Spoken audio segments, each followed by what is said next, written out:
Jóvenes de primer año medio, tengan ustedes un buen día. Hoy día daremos explicación al módulo de autoaprendizaje de primer año medio conectado con historia a través de una situación interdisciplinaria en la cual abordaremos básicamente algunos fenómenos naturales como los sismos.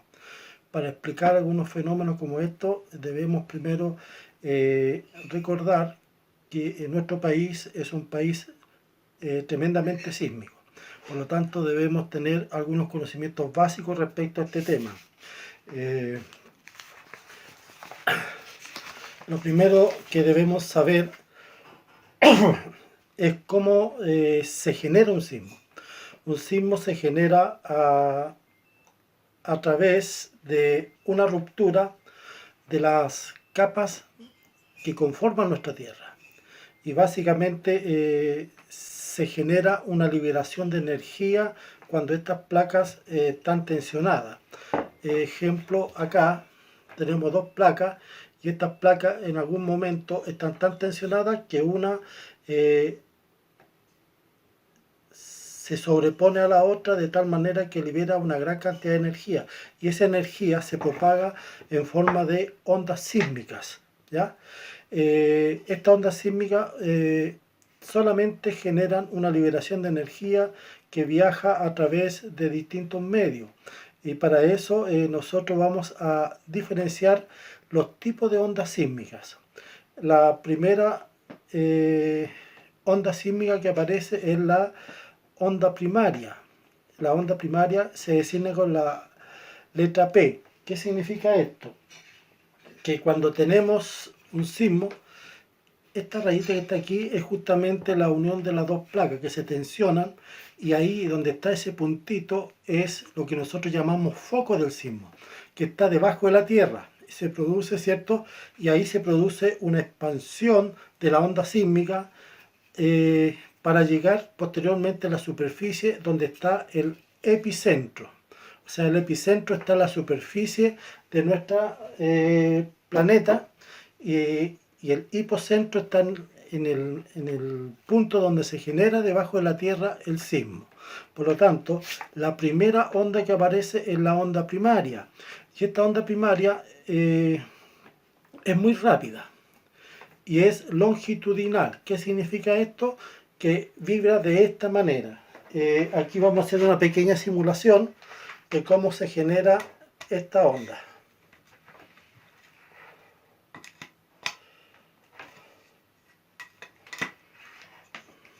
Acá tenemos una simulación.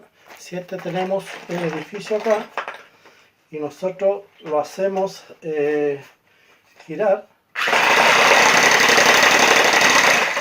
así se genera la onda primaria, o sea, tiene un sentido longitudinal, o sea, vibra de esta manera.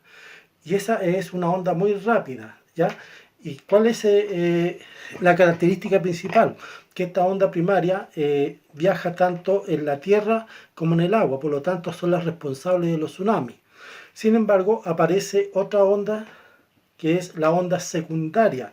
Esta es un poco más lenta, viaja solamente a 4 kilómetros por segundo y se genera también en el foco, ¿ya? Pero ¿cuál es la diferencia? Que son transversales. La primera era longitudinal. Esta transversal quiere decir que el movimiento es en este sentido. Y estas son mucho más destructivas que la primera, ¿ya? ¿Y cuál es la diferencia entre la primaria y la secundaria? Es la velocidad en primer lugar, que viene en segundo lugar, y la segunda que no se traslada en líquidos. O sea, se traslada solamente en medio sólido, en la tierra. Por eso es que la sacudida es más grande. La que provoca los grandes daños es las ondas secundarias. En cambio, esta onda que es primaria, que está en este sentido, no genera tanto daño.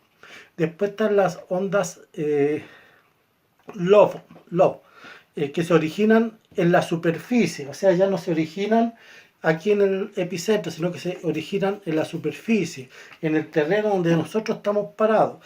Y estas ondas son más lentas, viajan solamente a 2 kilómetros por segundo, ¿ya? Y generan una gran cantidad de daño, porque estas son son transversales, son superficiales, pero generan un movimiento de las placas que genera muchos problemas en las construcciones. Y después está la onda Rayleigh, que también se origina en el epicentro, o sea, en la superficie, en el terreno, ¿ya? Igual viaja a 2 kilómetros por segundo, por lo tanto, en general, en un terremoto o en un sismo, estas cuatro ondas están presentes, según las distintas magnitudes que tengan estas ondas, ¿ya? Por lo tanto, ¿de qué manera se registran estas ondas? Ya sabemos que existen cuatro tipos de ondas: la primaria, la secundaria, la Love y la Rayleigh, ¿ya? Y ¿cómo se registran estas ondas? A través de un sismógrafo. O sea, hay estaciones sísmicas que tienen unos aparatitos muy parecidos al que tengo yo acá, ¿ya? Esta, en la cual hay un tamborcito que va girando, y esta esferita que está aquí, con el movimiento del sismo, empieza a oscilar, y esta va generando una rayita ahí, ¿cierto? Y esta rayita es lo que me mide a mí la intensidad de ese sismo. A este aparatito se le llama sismógrafo, y al papel que va generando se llama sismograma. Por lo tanto, el sismograma me registra a mí la magnitud de un sismo. Entonces, los sismos, las estaciones sísmicas, a través de este aparatito ellos van midiendo qué tanta amplitud tiene esta rayita, y eso significa, esa amplitud me significa la medida de la magnitud del sismo. ¿Cuánto fue? ¿Ya? Esa magnitud se mide según diferentes escalas. ¿Ah? O sea, los terremotos se pueden medir en base a dos parámetros básicamente. El primero es la escala Richter. La escala Richter está evaluada en números comunes y silvestres de 1 a 10, de menor intensidad, de menor magnitud a mayor magnitud. El terremoto más grande que ha habido en la historia es de 9,5 y ocurrió en nuestro país, en Valdivia. Por lo tanto, en 1960 ese terremoto generó una pérdida de vida considerable, y el terreno se modificó básicamente en 4 metros con respecto al nivel del mar, ¿ya? Por lo tanto, la escala Richter mide la cantidad de energía liberada por un sismo, y está grabada de 1 a 10. Por lo tanto, es una escala que me mide la liberación de energía, y es una escala logarítmica. ¿Qué significa logarítmica? Que un grado 1 a un grado 2 no es que mida esa diferencia, sino que son 33 veces mayor el 2 que el 1. Por lo tanto, de 2 a 3 y de 1 a 3 hay una diferencia de liberación de 1.000.000 de veces más grande un terremoto que el otro en cuanto a liberación de energía. Y después está la escala Mercalli, y la escala Mercalli está graduada en números romanos de 1 a 12. ¿Cuál es la gran diferencia? Que la escala Mercalli está midiendo el nivel de daño que produjo en la localidad. Cuánto daño produjo en las carreteras, en el terreno, en los edificios, en las construcciones, básicamente. Por lo tanto, la escala Mercalli mide daños. En cambio, la escala Richter mide magnitud, un valor, ¿ya? Ahora, es posible que exista un terremoto de baja magnitud, ¿cierto?, y alta intensidad. Es posible. Depende de las construcciones. Antiguamente las escalas eran bajas. Un terremoto de 6 producía una escala Mercalli muy alta, porque destruía muchas casas porque estaban construidas de adobe. Entonces, una mide la cantidad de energía liberada y la otra mide los daños. Por lo tanto, las dos escalas son independientes, ¿ya? Ahora, según la historia, nosotros hemos sido un país que ha sido azotado por muchos eventos sísmicos, y uno de ellos es el sismo que se produjo en Valparaíso, que ese tema lo va a abordar el profesor Carlos. Buenos días a los estudiantes de primero medio del Complejo Educacional Maipú. El día de hoy vamos a dar inicio a la explicación del módulo de autoaprendizaje número 8 que combina las asignaturas de historia y física. En el contexto histórico, ¿ya?, se combinan estas asignaturas a través de la explicación de la sismicidad en Chile, analizando puntualmente el terremoto ocurrido en Valparaíso el año 1906, ¿ya?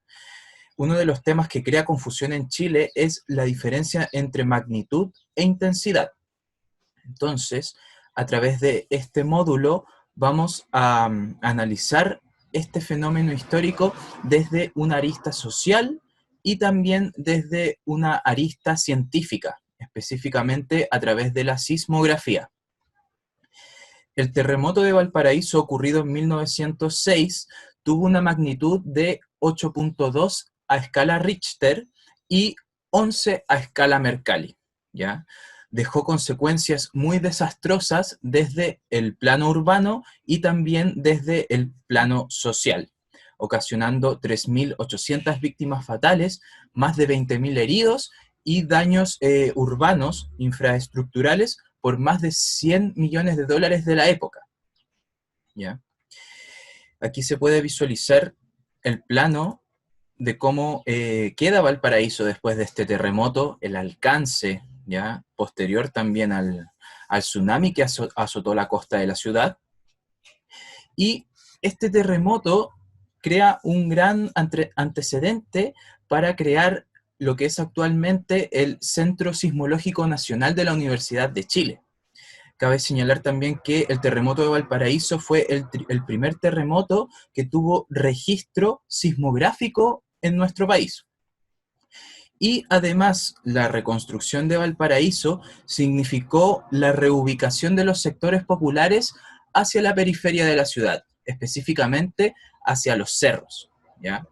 Entonces, concentrando toda esta reurbanización en el centro, en el barrio histórico, y una relocalización de los sectores populares. Esto da inicio también a una serie de reflexiones que dan pauta a la cuestión social de principios del siglo XX en Chile.